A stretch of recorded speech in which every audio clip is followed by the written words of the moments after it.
present trends that characterize the current state of capital finance in North Carolina. We then will provide a multifaceted explanation as to why the North Carolina General Assembly should be the party to act on this issue. We will lay out the criteria that we believe are important to evaluating each of the alternatives we will introduce as possible ways for the state to address the issue. Finally, we will provide a brief overview of how our alternatives fare on each of our criteria before describing in detail why passing the Invest North Carolina crowdfunding exemption is the best solution to this problem. Current surveys indicate that at the national level, 90% of small businesses are concerned about obtaining sufficient capital to finance their business operations. This concern reflects the fact that small business loan activity has decreased since the financial crisis of 2008. The amount of outstanding loans to small businesses nationally has dropped from $710 billion in 2008 to $670 billion in 2010. Even governmental lending through Small Business Administration loans has decreased by 17% from 2008 to 2013. The current situation in North Carolina is a direct reflection of these national trends. Small businesses are concerned about financing and have suffered from the overall decrease in bank lending activity. In 2013, only 14.3% of small businesses in North Carolina were granted loans, a rate that falls below the already low national average of 17.8%. The problem of having fewer loans available to small businesses is further compounded by the fact that current regulations make the application process difficult for small businesses. It requires that small businesses provide audited financials and certified disclosures, which places a burden on small businesses that do not have time or money to spare. In light of the current loan environment, some small businesses have turned to the security side of financing as an alternative to traditional lending. However, they face similarly prohibitive regulations from the national and state governments that create immense barriers to accessing capital. In sum, small businesses in North Carolina are disadvantaged in traditional loan markets, and when these businesses try to turn to other financing mechanisms, they face regulatory barriers that prevent them from obtaining funds necessary to support operations. There are two pieces of federal legislation that characterize the present trends and the efforts to address this issue at both the state and national levels. The Small Business Jobs Act of 2010 altered various components of the national loan environment by extending the reach of Small Business Administration loans, adopting tax cuts, and providing financing outside of traditional markets. While most of these efforts apply at the national level, this act also targets solutions at the state level. It establishes and finances small business credit initiatives within states to provide small businesses with an additional lending resource. North Carolina was one of the first states to receive federal funding for this type of program. In 2011, the state received $46.1 million, which is expected to generate more than $600 million in business loan and equity investment throughout the state by 2016. The second major piece of legislation, the Jumpstart Our Business Startup Act of 2012, also referred to as the Jobs Act, aims to relax current securities laws to make the investing world easier for small businesses to navigate. It features changes to Regulation D, Rule 506, which exempts businesses from registering securities with the Securities and Exchange Commission and the North Carolina Securities Division. It allows issuers to engage in general solicitation as long as investors take reasonable steps to verify an investor's accredited status. And finally, this act permits equity crowdfunding at the national level. Companies are allowed to raise up to $1 million over any 12-month period by offering equity shares to any investor across the country. However, this process is still fairly regulated. Under this act, there is an investor cap of $2,000, or 5% of an individual's income if less than $100,000, and a cap of 10% of an individual's income if greater than $100,000. There are stringent income certifications requirements for investors, and businesses must register portals with the SEC, file an annual disclosure, and businesses that raise more than $500,000 must provide an audit to the SEC as well. Okay, I will now discuss on 4 reasons calling for state action. First of all, small business in North Carolina should be supported by the state government because they have stimulated state economic growth. Small business employed 47.9% of state employees and created more new jobs than any other mechanism in North Carolina between 2005 to 2006.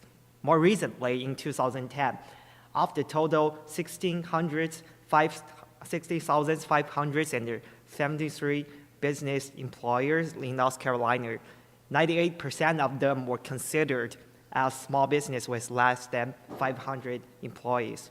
So small business is a vital force that can develop as a tool for state economic development. Second, several market factors also restrict small business capital access in North Carolina. Asymmetric information gives rise to capital market imperfections. Small business usually have little credit history, limited experience in complying financial statement and business plans. Also, they often have unproven cash flows. To reduce the risk, banks often avoid lending to this kind of business. Also, reduced cash flows resulting from microeconomic conditions and increased credit riskiness of loan applications made it more difficult for banks to extend credit and assess credit worthiness of applicants. And small business usually seek small dollar loans, which under 200,000. However, it requires banks to expend more resources because they must review and process a great number of applications while attempting to spread the higher administrative costs over a large number of loans. Third, regulatory barriers to small business capital formation is another crucial factor. Examination-related concerns, regulatory uncertainty, and increased regulatory security can influence bank behaviors. Declining asset values have made compliance with federal capital requirements more difficult, which causing banks to restrict lending activities and tighten their underwriting standards.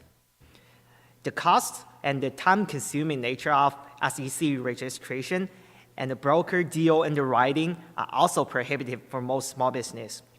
It often has a high initial filing cost and their ongoing compliance cost.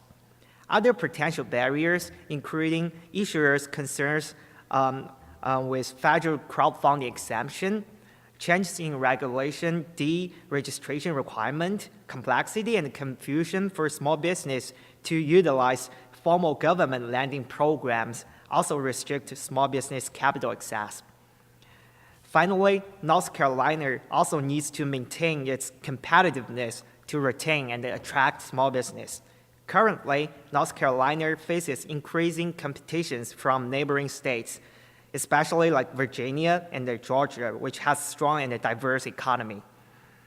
Also, a number of business developments, such as presence of CDFIs, state-level capital access programs, and their angel investor tax credits in other states allow small business to meet increasing access to capital. So, state government need to take action to improve small business capital markets. Okay, so we use 6 criteria that we thought best balanced concerns of political feasibility with concerns of raising access to capital for small businesses. Our criteria primarily focused on quantitative components, but it included some qualitative factors. Estimates were projected out for 1 year above the status quo. They're projected in current dollars, and they include only direct costs and benefits. So the criteria that we actually prioritized were the first 2, which are cost of the state, which will look at the implementation and program costs, and then the economic benefits per small business. And we did this because we thought those best address the state's fiscal needs and potential program utilization and reach. The last 3 factors we looked at were per business cost, political feasibility concerns, and employment effects. So after exploring a diverse range of policies, including policies that are currently being pursued by other states, we constructed 4 alternatives that we thought best address capital access issues. Our alternatives have either been in use within North Carolina or they're currently being discussed within the General Assembly. 2 of our alternatives look at increasing institutional lending, while the other 2 look at increasing outside equity financing. So our first alternative would be to increase funding to CDFIs. And CDFIs are local financial institutions that extend low-interest government-backed loans to individuals in economically distressed areas. And this option would entail $13 million in an annual long-term grant, $10 million of which would go to loan programs, and $3 million of which would go to a new state, establishing a new state networking program. We next looked at funding the North Carolina Capital Access Program, which is one of 3 programs under the North Carolina Small Credit Initiative. And this federally funded program provides matching reserve funds for small businesses that apply for loans that are traditionally outside of the bank's underwriting standards. Once a loan is approved and eligibility is determined, the borrower pays a fee, which is then matched under the program. So our option would be to have the state pay the user fee on behalf of the lender.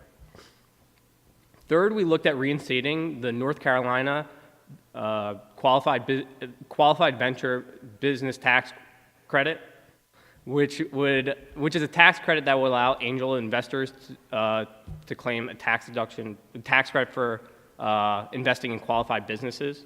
Qualified business is defined as R&D intensive companies that are R&D intensive or other qualified activities, and they're newly formed businesses that have less than $5 million in revenues as of the last fiscal year. The business must also file with the state to obtain the status, and the tax credits would be capped at $7 million. And finally, we looked at passing the North Carolina Invest North Carolina tax exemption, crowdfunding exemption, which would permit intrastate equity crowdfunding. Crowdfunding is the act of raising relatively small amounts of capital from a large group of investors who, in exchange for giving capital, get either an ownership equity or debt securities in the firm. Under the alternative, a North Carolina small business could raise up to $2 million from any accredited or non-accredited investor within the state. And small businesses would be allowed to solicit customers through online portals, and the portals would not be required to register with the state. A $2,000 investor cap would also be imposed, and issuers would only have to provide meet minimal disclosure requirements through the portals. And this alternative also looks at providing supplemental educational programming to support the option. So the above slide shows a simplified outcomes matrix that highlights our prioritized criteria. So on the prioritized criteria, crowdfunding had scored the highest. The costs of crowdfunding are significantly lower than that under any other alternative. Providing the exemption also entails little additional regulatory oversight. In fact, most of the costs that we're reporting would have to do with providing supplemental educational programming, which the state could actually do through many of its existing programs. The economic benefit per small business was clearly highest under the outside equity financing options, which were the tax credit and crowdfunding. However, we note that crowdfunding is more likely to have a broader reach in terms of small businesses' help, since angels typically only invest in growth companies that have at least $50,000 in baseline capital. The results were more mixed on the latter criteria. CDFIs certainly entailed the lowest cost for small businesses. However, the program's limited reach and the high upfront cost limited its political feasibility. Crowdfunding scored the highest in terms of political feasibility.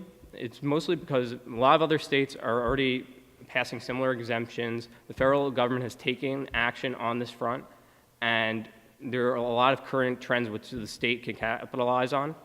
And the General Assembly has already voted, the House in the General Assembly has voted to pass it by a measure of 103 to 1. It's nevertheless important, and on the last criteria, employment effects, the North Carolina Capital Access Program scored the highest.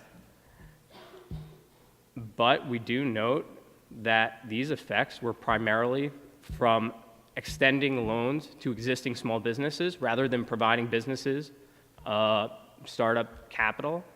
So that's why we weighed this criteria least heavily, in addition to the fact that jobs actually represent a direct cost to the state. So based on these assessments, we determined that crowdfunding represents the most politically feasible and cost-effective option. Right. In light of these considerations, we highly recommend that the General Assembly pass the Invest North Carolina exemption.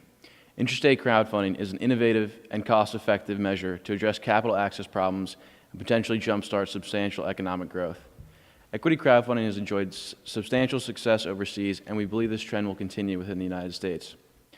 Unlike the Federal Jobs Act, North Carolina's legislation is simple and devoid of stringent regulation.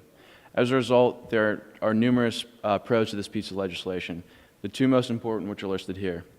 One, there's a minimal cost to the state and individual. As Daniel mentioned, administrative costs will be minimal. Additionally, we spoke to Mr. Jim Enser, who's the director of the Small Business Center at Pitt Community College, which is an organization that runs 125 free business seminars on a range of topics. And he said his organization could easily incorporate crowdfunding classes at virtually no additional cost to the organization. Considering there are 58 of these centers throughout the state, just 25 classes at each center could educate almost 25,000 small business owners at virtually no extra cost to the state. Furthermore, both individuals seeking funding and investing will benefit from lax filing restrictions, mitigating their costs significantly relative to the federal equity crowdfunding regulations. Two, this piece of legislation quickly capitalizes on growing trends and has a potential for massive growth. Already Georgia and Kansas, both early adopters of equity crowdfunding, are reaping rewards, with almost 25 new businesses starting up or utilizing equity crowdfunding in the first year. This is especially impressive considering no educational efforts or awareness campaigns had been undertaken in their states. Many other states have equity crowdfunding legislation pending or have recently passed. Broadening their investor pools by millions should induce high-volume investments in each state. Additionally, crowdfunding has enjoyed substantial success in foreign nations. These findings should be extremely encouraging to the General Assembly. The potential for crowdfunding to raise funds is legitimate and should be tapped. However, like any piece of legislation, it is not without concerns. The first concern is projecting benefits. There's not much data within the U.S., so making exact predictions is difficult. However, as I just discussed, there's a lengthy history of success in other nations. Worldwide trends suggest substantial growth in specifically the equity crowdfunding market for the foreseeable future. North Carolina, with its strong entrepreneurial community, should have no issues in tapping the market in a positive and impactful manner. Two, because the market is extremely new, there is uncertainty over how companies who have utilized equity crowdfunding will fare in the future when trying to secure traditional loans. Venture capitalists and banks may be hesitant to issue loans to companies with an unusually high number of shareholders. Until the market more fully develops, this remains an uncertainty. And three is the most often cited critique of crowdfunding, the potential for investor fraud. However, whenever you see this critique in articles or research, you never see concrete examples of actual equity crowdfunding fraud. Research by Dr. Richard Swart, director of the Crowdfunding Capital Advisor Group at the University of California, Berkeley, has found zero references of fraud in the equity crowdfunding markets thus far across the United States, European, and Australian markets. Wisdom in the crowd plays a legitimate role in the crowdfunding realm. Portals and online investors both have strong incentives to identify fraud and have consistently shown the ability to root out campaigns that may be fraudulent. This is not to say that fraud does not exist. There's fraud in any sort of investing. However, any claims of fraud should be taken with a grain of salt. With this in mind, there are three implementation steps we believe the General Assembly should consider. First, the General Assembly should raise and differentiate equity and debt caps to $5,000 and $10,000 respectively. While caps play an important investor protection role, we believe that this slight modification would not place investors at additional risk because our investors are well positioned to diversify their investments. Second, education programming should be undertaken. Both Georgia and Kansas have suffered from a lack of statewide awareness. As I mentioned, a substantial portion of the business community could be reached at virtually no cost. Third, the state should maintain data and track best practices. By maintaining data, they will be able to identify inefficiency and potential fraud issues, and these findings could be shared with new investors, businesses, and portals through SBC education programs. And before we take questions from everyone, I just want to leave you all with a couple thoughts. Crowdfunding in general is expected to inject $65 billion into the global economy and create over 270,000 jobs in 2014. Equity crowdfunding in North Carolina presents a unique opportunity to tap these funds and create new jobs. Equity crowdfunding will place North Carolina ahead of the curve on business innovation within the United States, connect small businesses with the necessary capital, and ensure North Carolina's business environment remains competitive into the foreseeable future. This opportunity should be acted upon in the upcoming May General Assembly session. And with that, we'd like to thank you for listening and thank Mr. Sater for joining us. And first, we'll take questions from our client, Mr. Sater, and then whatever remaining questions there are.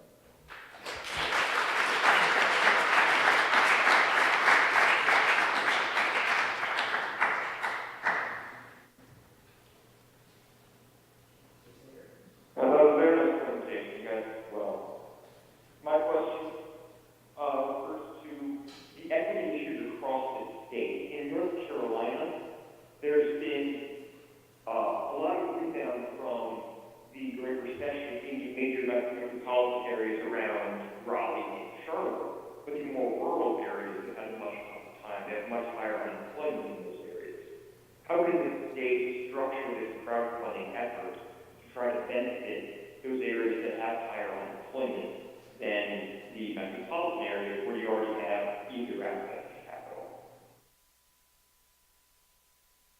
I think one effort you could undertake is really utilizing these education programs. As we mentioned, there are 58 centers throughout the state, and because metropolitan areas may already have heightened access to capital, the state could undertake extra focus in these rural communities and really drive home the unique opportunity that equity crowdfunding presents on a local level to create new businesses and create new jobs and really take that message to the people who need it the most in these rural communities.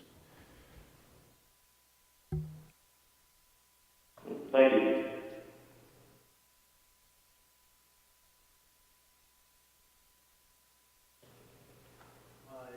Sebastian, you mentioned a couple of times the international success of crowdfunding. I was wondering if you guys had any specific examples of certain places where that might have worked particularly well. That would be useful to just sort of an example of implementation. Sure. Thank you for the question, Joe. Crowdfunding has been fairly extensively used in many European nations. For example, from 2011 to 2013, crowdfunding in the United Kingdom alone raised $3.1 billion for over 5,000 organizations. And in particular, equity crowdfunding grew from $4.6 million to about $47 million from 2012 to 2013. Also, Australia has enjoyed substantial success in the equity crowdfunding market, which has been largely unregulated for 8 years. In particular, the Australia Small Scale Offering Board, which is an 8-year-old online equity portal, has helped businesses raise over $140 million. But what's more impressive about the Australian equity crowdfunding market is that their data shows that 83% of funded firms who have received funding through the crowdfunding market, 83% of firms are still in operation, which significantly outperforms comparable firms that receive traditional funding loans or funding, yeah. Could you talk a little bit more about the difference between the Jobs Act and the intrastate legislation and also the federal legislation? So sure.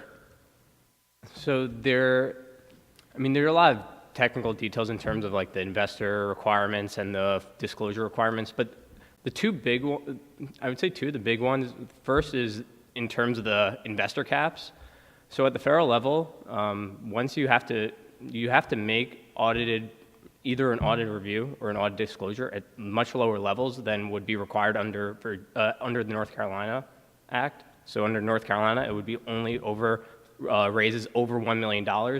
Under the Federal Jobs Act, a target over $500,000 would have to get audited financials. A target over $100,000 would have to get audited reviews and certified statements. So that represents a big cost. Another huge factor are the regulations of the portals, that they would have to join a self-regulatory organization like FINRA, and they would also have to register with the SEC. So that would necessarily raise the fees that they're going to charge small businesses to utilize their sites. And those we've actually seen in our report that the fees could be up to 5 percentage points higher, and that's a pretty significant cost. The other thing I'd mention is just the investor accreditation, since it's basically just a flat cap on how much investor can invest in North Carolina, versus at the federal level, you'd actually have to meet certain income certification requirements. That will also raise the cost of the portals to actually monitor who's using them and how much income do they have, and there's also more privacy concerns, I think, to investors. I'd just like to add two things to that. In addition to the cost, there are substantial filing fees through the federal system that could raise costs to easily over $10,000 for just, I think it's 2 forms alone that would be required in the federal legislation that would not be required through the state legislation. Second, there have been month-long SEC delays to come to a final agreement on the actual regulation. So it's not fully passed yet, and there's no reason why states shouldn't, take advantage of this right now, because that's part of the legislation, the Jobs Act, that the states could pass intrastate funding. So in my opinion, I think it's just wasting time and wasting opportunity to not let states utilize this and businesses to get going on this front. So I couldn't help but notice that in many options, the costs to the state actually were higher than the benefits to small businesses. And I was wondering how you would kind of justify making a decision to go with that policy option in the case of these tight budgets. How are you justify spending more money than you're actually getting out of benefits?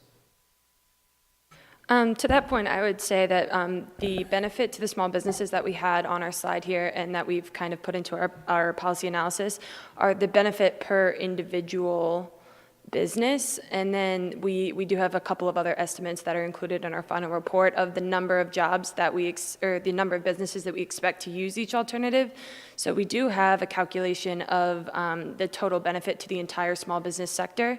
So in terms of the comparisons that you were seeing on the slide, that would be the cost to the state versus the benefit to one business as opposed to the entire business sector. And when we were making our recommendations, we were doing a little bit more of the kind of seeing how the small business sector as a whole would fare on that alternative.